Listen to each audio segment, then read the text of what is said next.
Fala pessoal, vamos entrar agora na parte final dessa matéria que tem muito a ver com eletromagnetismo, é uma parte bem importante. Vamos falar primeiro sobre o fluxo magnético. Fluxo magnético, essa letra grega aqui, Φ, tá? Simboliza o fluxo magnético. É um conceito simples, na verdade, né? Um conceito que você já conhece, só que tem a ver com magnetismo. Primeiro vamos entender o que é o fluxo. Fluxo, como você ouviu falar, qual é o fluxo de pessoas passando em tal lugar? Qual é o fluxo de água passando em algum lugar? Basicamente é a quantidade de alguma coisa que passa em algum lugar, certo? Normalmente numa área, tudo bem? Então, pensa na seguinte situação. Você tem uma porta normal. Vamos dizer que na porta, passando de frente, podem passar duas pessoas, no máximo. Uma ou duas pessoas, não passa mais do que isso. Agora imagine um portão, né, maior, possam passar até 10 pessoas. Podem passar uma, duas, cinco, sete, 10, no máximo 10. Pergunta: onde o fluxo de pessoas será maior? Na porta ou no portão? Normalmente você responderia de cara: é claro que vai ser no portão. Se o portão é maior, se o portão tem uma área maior, isso quer dizer que o fluxo vai ser maior. Essa resposta está meio certa e meio errada, tá? Vamos pensar no seguinte: beleza, a porta é menor do que o portão, certo? Isso quer dizer então que o portão tem uma possibilidade maior de passar mais gente, tudo bem. Só que pode acontecer de você ter ali, por exemplo, na porta passando duas pessoas. Só que no portão, por mais que ele possa passar 10, pode passar só uma. E aí, onde é que o fluxo é maior? Na porta ou no portão? Conseguiu entender? Vai ser na porta. Ah, mas a porta é menor. Sim, mas passam quantas pessoas? Duas. E no portão, mesmo maior, passa uma pessoa só. Então o fluxo de pessoas na porta é maior do que no portão. Então o fluxo não tem a ver só com a área do lugar, só quantas pessoas podem passar, mas sim quantas pessoas passam nessa área. Tá entendendo? É claro, se você pegar a porta ali com duas pessoas passando e agora o portão tem 8 pessoas passando, onde vai ser o maior fluxo? Claro que vai ser no portão, porque no portão você vai ter 8 pessoas passando ao invés da porta que só passam duas pessoas. Tá entendendo? Então a área ajuda com certeza a passar mais gente, a aumentar o fluxo de pessoas. Então as duas coisas são importantes. No caso, o número de pessoas e o tamanho, a área dessa porta, portão, né? Então é isso que está resumido aqui. O que interessa aqui o conceito de fluxo? A área em que algo passa, algo pode ser qualquer coisa, e o número dessas coisas que passam nessa área. Então, área e o número, as duas coisas importam, tá? Agora, se você pensar num cano com água, mesma lógica. Como eu falei, algo, coisa, tanto faz. O conceito se estende a qualquer coisa. Então, se você pensar aqui, tem um cano com água. Eu tenho dois tipos de cano. Um é mais fino e o outro é mais grosso. É claro, igual ao portão. É claro que o cano mais grosso deixa passar mais água. Só que aí, se você, por exemplo, tem lá a saída de água e você abre igual para os dois, abre lá um filete de água mais ou menos, é claro que você pode ter ali a mesma quantidade de água saindo tanto para a área menor, para o cano mais fino, quanto para a área maior, que é o cano mais grosso. Concorda comigo?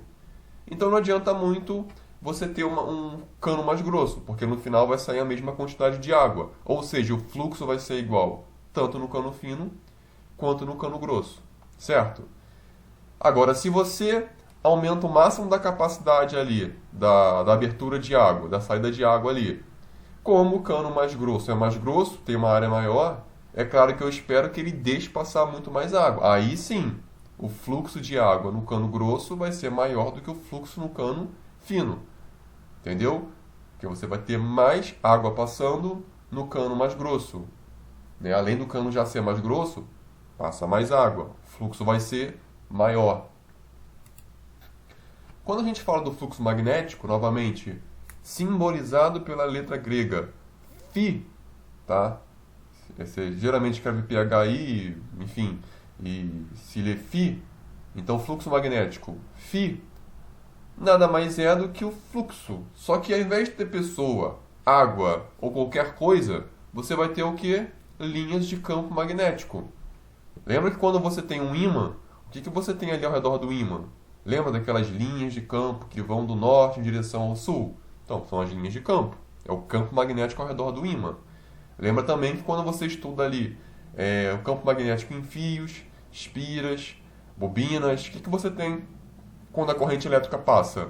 Você sempre vai ter um campo magnético circulando ao redor do fio, correto?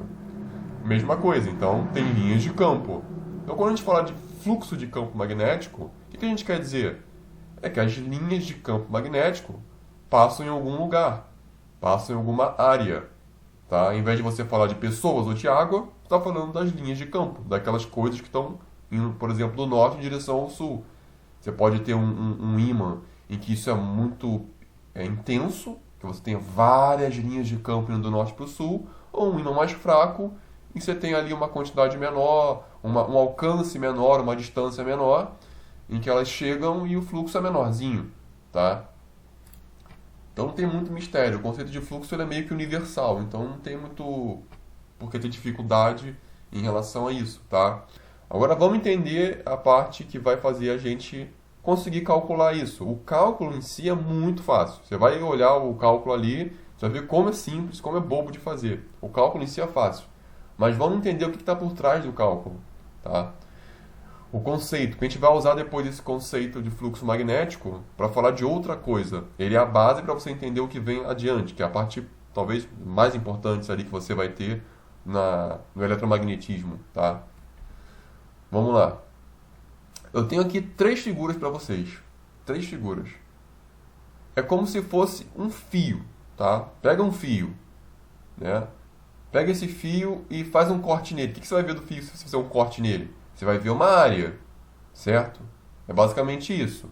É só a área ali, a bitola, né, o diâmetro do fio, tá? Então você tem um fio. Ele está em 3 posições diferentes. A área dele aparece em 3 posições diferentes. Repara que o campo magnético B está sempre para cima, sempre uniforme, bonitinho para cima. Só que você aqui modificou a posição do fio em 3 posições diferentes. Qual é a consequência disso quando a gente fala de fluxo magnético? Tá? Vamos entender primeiro o que significa as coisas aqui no fio. Quando você olha o fio e tem uma área, né, ele pode ser um fio mais grosso, mais fino, você nota que você vai ter o campo magnético para cima, que está aqui com as setinhas e simbolizado aqui no fio pela seta vermelha. Tá? Então esse é o campo, ele está para cima. Quando você olha esse vetorzinho azul aqui, N, esse N significa vetor normal. O vetor normal é um vetor que faz 90 graus com o plano. Quem é o plano aqui? O plano é o próprio fio, é a própria área. Então, vamos lá. Se aqui a área está deitada, para onde é que vai estar normal? Fazendo 90 graus com ele. Se aqui a área está na horizontal, como é que vai estar aqui a normal? O vetor normal ele vai estar fazendo 90 graus com essa área. Ou seja, se está na horizontal, o vetor normal fica na vertical, fazendo 90 graus com ele. Já aqui, quando o fio está completamente na vertical, para onde é que vai estar o vetor normal? Fazendo 90 graus com ele. Ou seja, vai estar na horizontal. Então você repara que o vetor normal sempre está na mesma posição em relação a essa área. A diferença é que aqui ele está para cima bonitinho. Quando você inclina um pouco aqui a área, o fio, ele também inclina um pouco, ó, mas continua fazendo 90 graus. E quando você deita completamente essa figura, o que acontece? Você vai ter a área aqui na vertical, só que o fio aqui, ficando na vertical, faz com que a normal vá para onde? Ela deite também, ou seja, ela vá para horizontal. Entendeu? Então ele é só uma referência. O vetor normal é uma referência para você olhar ele e comparar com o campo magnético B, tudo bem? Então a gente tem aqui o campo magnético B e temos o vetor normal, que é uma referência. Ele nos diz como é que está a posição da área. Então se eu sei, por exemplo, aqui, vamos pegar um meio. Se eu sei que eu tenho aqui um campo magnético B e a normal aqui, ó, está alinhadinha, bonitinha, Conta aqui quantos traços, quantas linhas de campo você vai ter passando por essa área, por esse fio. Ó, 1, 2, 3, 4, 5, 6. Então temos 6. Eu ignorei a azul aqui, estou contando só as pretas. Então temos 1, 2, 3, 4, 5, 6. Se você olhar agora aqui ao lado esquerdo, você vai ter a primeira figura. Como ela está deitada, você vai notar que não vão passar o mesmo número de linhas de campo. Ó, você vai ter 1, 2, 3, 4. Ué, diminuiu? Não é a mesma área? Com certeza. Só que o fato dela estar aqui, ó, na horizontal, ela consegue captar essas linhas de campo aqui do canto, ó, que quando ela deita, essa área que de fato é atingida pelas linhas de campo muda. Olha que curioso. Só pelo fato de você deitar, de você mudar aqui, ó, o ângulo, tá vendo? O ângulo aqui entre o vetor normal e o campo é zero. Eles estão perfeitamente alinhados, ó, os dois para cima. Só que quando você deita um pouquinho esse cara, você vê que o ângulo aqui teta, ó. Esse ângulo começa a aumentar, aumentar, aumentar, aumentar. Você cria uma diferença aqui entre a posição dos dois. Isso quer dizer que esse cara está deitando. E quanto mais ele deita, menor vai ser a área de abrangência dele. Entendeu? Mais difícil vai ser ele conseguir captar as linhas de campo que estão aqui, ó, do lado. Então você vê que de 6 diminuiu para 4. Então isso quer dizer que aqui o fluxo com certeza é maior do que aqui. Porque aqui tem 6 linhas e aqui tem 4 linhas, mesmo sendo a mesma área. Isso é para você entender então que esse ângulo aqui, essa posição relativa entre eles aqui, a área e o campo, ou seja, esse ângulo θ, importa. Tá? Você vai usar isso na conta. Isso vai te levar a um cosseno. Se você agora extrapolar e deitar mais ainda esse cara, o que vai acontecer? Ele vai chegar num ponto que ele vai ficar totalmente na vertical. Então você vai ter isso daqui acontecendo. Certo? O ângulo entre eles é de 90 graus. Quantas linhas de campo passam, né, agora pela área, por esse fio? Você vai dizer provavelmente, ué, 1 e 2. Só que não está certo. Ok? Mas como assim não está certo? Aqui passam 4, aqui passam 6, aqui não passam 2? Não. Porque quando você olha essa figura daqui, as duas primeiras, você repara que está sendo... o campo magnético está atravessando a área. Imagina que a área é uma porta. O que está acontecendo aqui? Ué, as linhas de campo estão indo de um lado da porta para o outro lado da porta. Estão atravessando. Só que quando você olha a figura deitada, o único jeito de você atravessar a porta é fazendo o quê? É vindo, por exemplo, daqui da esquerda para a direita. Da esquerda para a direita. Isso seria você atravessar a porta, igual está acontecendo aqui. Só que quando você coloca esse cara deitado, não tem como você fazer isso, porque o campo magnético está para onde? Está para cima. Entendeu? Você não consegue atravessar uma porta andando de lado. Você não consegue atravessar uma porta sem passar para o outro lado. Concorda comigo? Você não consegue atravessar a porta se você estiver de lado em relação a ela e você andar para o outro lado da porta, mas sem atravessar ela. Não faz muito sentido. Entendeu? Então não tem nenhuma linha atravessando de um lugar para o outro. Então não existe. Aqui não passa nenhuma linha de campo. Porque você aqui está dificultando. Ó. Aqui eram 6. Caiu para 4. Se você virar mais, deitar mais um pouco, ou seja, aumentar esse ângulo, você vai cair para 3, para 2, para 1. Vai chegar um momento que vai ficar tão na vertical como está aqui, ó, 90 graus entre a normal e o campo, que o que você vai ter é ninguém atravessando mais. Zero. Não atravessa mais nada. Não tem como sair de um lado para o outro se ele estiver nessa posição daqui. Tá? Então, é isso que está explicado aqui nesse material. Para você poder ter fluxo, você tem que atravessar. Você tem que passar de um lugar para o outro. Certo? Mesma coisa, pessoas passando pela porta. Você imagina que isso aqui é a porta. Se você for atravessar com 2 pessoas, por exemplo, tá? Você e seu colega aqui. As 2 pessoas. Com a porta de frente para vocês conseguem passar. Cabe os 2 direitinho, ombro com ombro aqui, direitinho. Só que se você ficar na diagonal em relação à porta, o que vai acontecer? Se a porta agora está na diagonal para vocês 2. A primeira pessoa provavelmente vai conseguir passar pela porta. Só que a segunda pessoa não vai conseguir passar pela porta, porque está na diagonal. Porque essa área a qual você consegue passar, ela fica diferente, porque ela está de lado. Tá? Então, muito cuidado com essa percepção em relação a como você consegue passar para o outro lado, como uma coisa consegue passar por essa área. Ela vai mudar porque esse ângulo vai mudar.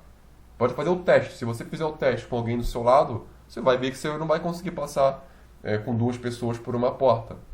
Porque a segunda sempre vai bater ali no canto da porta. Porque essa área aqui ela muda de maneira relativa. Pior ainda é se você estiver num cantinho da porta e você andar para o outro lado da porta. Você vai perceber que você não vai conseguir atravessar a porta fazendo isso. Você vai conseguir atravessar a porta se você sair de um lado e for para o outro. Tudo bem? Uma coisa importante agora é você também observar em relação ao fluxo magnético, agora olhando o ângulo e tentando entender qual vai ser a importância desse ângulo no cálculo. Esse ângulo aqui, ele é a letra grega θ, tudo bem? Ele vai ser importante porque ele vai ter a ver com cosseno. Mas, por que o cosseno, né? Uma razão simples. Se você olhar aqui, vamos pegar aqui a primeira figura. A gente sabe que o fluxo aqui é menor do que aqui, certo? Aqui passam 4 linhas e aqui passam 6 linhas de campo. Beleza, então o fluxo é menor. O fluxo depende da área, certo? Só que como ambos aqui são iguais, né? Tem o mesmo objeto, a área é igual. Isso aí é indiscutível. É igual a porta. A porta não muda porque você passou na diagonal. Ou porque você passou de lado. Continua sendo a porta com a mesma área. Né? O problema é a posição que ela está em relação a você. Então, vamos lá. A área, ok, igual. O campo também não muda. É a mesma região aqui com campo igual. Porém, o ângulo muda. Se esse ângulo daqui, ó, para cá, começa a aumentar, o que você vai ter? Você vai ter que o ângulo ele sai de 0, né, em relação ao campo, NB, 0 graus, e começa a aumentar. 1 grau, 2 graus, 3 graus, 5 graus. Onde que ele vai chegar no máximo? Aqui, nesse caso, 90 graus. A gente sai de uma situação extrema de 0 graus para 90 graus. Tá? Então, certinho. Esse meio do caminho é o que importa. Tá? Porque no meio do caminho pode ser 1 grau, 5, 10, 15, 80, 89. Você vai variar nesse trecho. O que a gente sabe aqui em relação ao cosseno? Que quando você pega o extremo, que é 0, né, que é o 0 grau, o cosseno de 0 ele tem o valor máximo que é 1. E o cosseno de 90 ele tem o valor mínimo que é 0. Então qualquer valor que você tenha, aqui 1 grau, 2 graus, 5, 10, 20, não importa, você vai ter que, com certeza, você vai ter um valor de cosseno entre 0 e 1, ok? E o ângulo vai estar entre 0 e 90. Tá? Então, sempre você vai ter aqui um valor entre 0 e 1. Um valor, com certeza, maior do que 0, porém menor do que 1. Quando você olha para a figura 2, é um caso muito específico. Ela é um caso em que você tem exatamente 0 graus entre campo e normal. Quando você tem 0 graus de campo normal, você vai ter que o cosseno de 0 é 1. Tá? O cosseno de 0 é 1. Isso é importante, porque é quando você tem o quê? O cosseno com seu valor máximo, 1. Isso quer dizer que todas as linhas de campo aqui ó, vão passar por essa área. Todas que puderem passar, vão passar. Porque o cosseno de 0 é 1. É o seu valor máximo. Quando você vai para o outro extremo aqui, você vai ter que o cosseno de 90 graus entre o campo e a normal, esse cosseno é 0. Cosseno de 90 é 0. Isso quer dizer que se o cosseno é 0, o valor dele é 0, então o fluxo magnético vai ser 0. E isso é muito fácil de ver, porque nenhuma linha de campo passa, como eu já expliquei aqui anteriormente. Se nenhuma linha de campo passa, é porque o cosseno é 0. E isso só vai acontecer quando for cosseno de 90 graus. Então você tem que se atentar aos dois extremos. Se estiver perfeitamente alinhado, cosseno de qual ângulo? 0. Qual é o valor dele? 1 é o valor máximo. Passa o máximo de linhas de campo. O outro extremo, 90 graus, o cosseno de 90 graus é zero. Isso quer dizer que não passa nenhuma linha de campo. Qualquer coisa aqui no meio do caminho entre eles não vai ser nem 0 e nem 1. Vai ser qualquer outra coisa. 0,1, 0,5, 0,87, 0,98. Tá? Mas vai ser entre 0 e 1. Então, o que você tem que atentar aqui é só na hora de fazer o cálculo. Não tem muito mistério. O cálculo é muito simples de fazer. Tá? Mas você tem que entender o que significa as figuras. Vamos ver agora aqui como é que você faz o cálculo desse negócio. Fica bem simples. Então, você vai ter ali que o ângulo θ, ele importa. E ele pode ir de 1 até menos 1. Tá? A gente viu ali de 0 a 1, mas o menos 1 é parecido com 1. A diferença, quando você tem o cosseno de 0, dá 1, é o valor máximo. Isso quando você tem o campo e o vetor normal na mesma direção e sentido. É claro que se você tiver o campo para cima e a normal para baixo, o que você vai ter? Sentidos opostos. E com sentidos opostos, o cosseno vai passar a ser o quê? Vai passar a ser o cosseno de 180 graus, que aí vai ser menos 1, tudo bem? Então vamos lá. Aqui temos o fluxo. A gente sabe que a letra grega é φ. Sabemos que a área é A. Sabemos que o campo magnético é B. Sabemos que o ângulo que a gente vai usar como referência é o θ. Certo? Que é aquele ângulo entre o vetor normal e o campo magnético B. Como é que se calcula isso? Não tem mistério. φ, que é o fluxo magnético, é igual ao campo magnético B vezes a área A vezes o cosseno de θ, o cosseno do ângulo. Só multiplicar todo mundo. Só multiplicar todo mundo. Cara, não tem mistério. É muito simples de fazer. Porque, é claro, o fluxo depende de duas coisas. Você viu lá no exemplo das pessoas, da porta, do cano. Só depende de duas coisas importantes. Depende do número de coisas que estão passando, nesse caso é o campo, e da área onde está passando. Só que também importa uma terceira coisa, que é o quê? A posição que você está passando em relação à área. E o cosseno é que vai te dizer isso. Se está passando de frente, se está passando inclinado, ou se você não está nem passando. É exatamente aquilo que a gente viu anteriormente. Vamos ver o exemplo aqui então, para ficar fácil de você entender. Você tem um fio que ele tem uma certa área, certo? Essa área tem 0,05 metros quadrados. Tá? É a área do fio, da seção do fio. Passam linhas de campo magnético com intensidade de 2 Tesla. Então, todas essas linhas aqui, ó, têm intensidade de 2 Tesla. É o campo magnético P. Se o ângulo θ entre o vetor normal N e o campo magnético B é de 0, ou seja, ambos estão alinhados, qual será o valor do fluxo magnético φ? Então, você repara que nessa figura daqui, ó, o campo magnético está em azul, B. Você repara que B está indo da esquerda para a direita. Ele está na horizontal, bonitinho, certo? E você nota que a normal, ela também está da esquerda para a direita. Ela também está horizontal, certinha. Então, eles estão bem alinhados. Isso quer dizer que entre eles, qual vai ser ali o ângulo θ? 0 grau. Tá? E por quê? Porque a área, ó, você vê que a área está na vertical. Então, você tem o máximo de linhas de campo passando. É o caso melhor, é o melhor caso que tem. É o caso onde passam mais linhas de campo em relação a essa área. Tudo bem? A gente já sabe de uma coisa, então. Muito bom. A gente já sabe com certeza que se o θ aqui vale 0, é o cosseno de 0, que vale 1. Mais fácil. A gente já sabe qual é o valor do cosseno. 1 é um valor muito fácil. Então, vindo para o cálculo. Queremos calcular o fluxo magnético φ. Tranquilo. A gente sabe que, então, o campo vale 2, a área vale 0,05 e o ângulo 0. Então, vamos colocar os números aqui, não tem dificuldade. O B vale 2, a área vale 0,05 e o cosseno de θ, temos θ valendo 0 grau. A gente sabe que o cosseno de 0 é o melhor caso, quando passam mais linhas de campo, é quando vale 1. Então, o cosseno de 0 é 1. No lugar de cosseno de 0, vamos colocar 1zinho aqui. Maravilha. Agora é só multiplicar. 1 não serve para nada.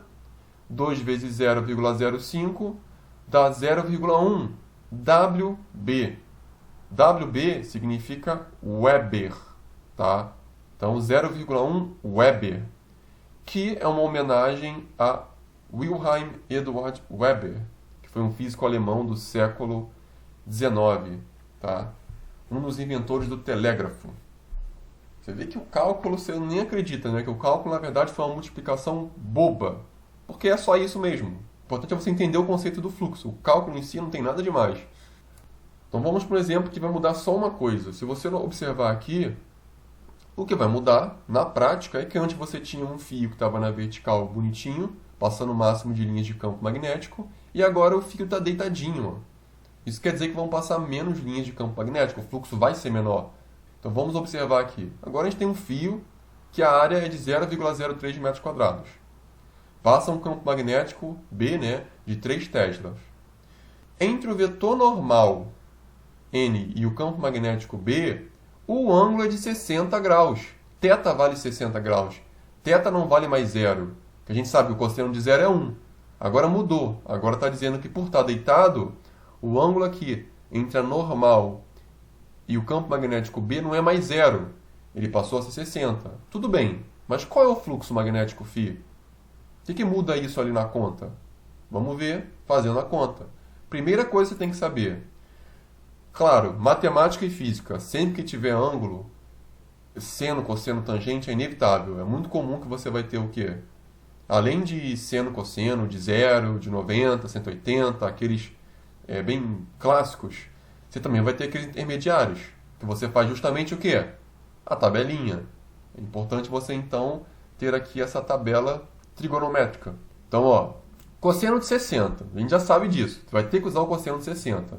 A gente sabe que a gente vai ter aqui, ó, por exemplo, quanto vale o campo magnético? A gente já viu, 3 Tesla. Quanto que vale a área do fio? A gente já viu, 0,03. Porém, agora o cosseno é de 60. Como é que a gente sabe qual é o cosseno de 60 para poder terminar a conta? Porque só isso que muda em relação ao anterior, praticamente. Faz a tabela. Lembra daquilo? Seno, cosseno, tangente. 30, 45 e 60 graus. Aí você coloca. Lembra disso? 1, 2, 3. Depois, 3, 2, 1. Lembra disso? 1, 2, 3. 3, 2, 1. Divide todo mundo por 2. Divide por 2, por 2, por 2, por 2, por 2, por 2. Depois tira a raiz. Raiz de 1 é 1. Raiz de 2. Raiz de 3. Raiz de 3. Raiz de 2. E raiz de 1 que é 1. No final você vai ter que entre o seno e o cosseno, você vai ter que 30 graus, 45, 60. 1,5, raiz de 2 sobre 2, raiz de 3 sobre 2. E o cosseno? É o oposto aqui, o inverso, né? Raiz de 3 sobre 2, raiz de 2 sobre 2 e 1 sobre 2. Meio. Certo? Então não é para ter muito mistério aqui. A questão aqui agora vai ser, quem é que você vai usar? Quem é que você vai usar? E aí? Bom, como é o cosseno de 60, eu tenho que vir aqui, ó, no cosseno 60 e cruzar os dados. Cosseno de 60 vai dar 1 sobre 2. E 1 sobre 2 é meio, 0,5. Então, cosseno de 60 graus é 0,5. Só isso. Então, na hora de fazer a conta, não muda muita coisa. A gente vai multiplicar todo mundo. Ao invés de ser 1 aqui, vai ser 0,5, não tem problema. 3 vezes 0,03 vezes 0,5.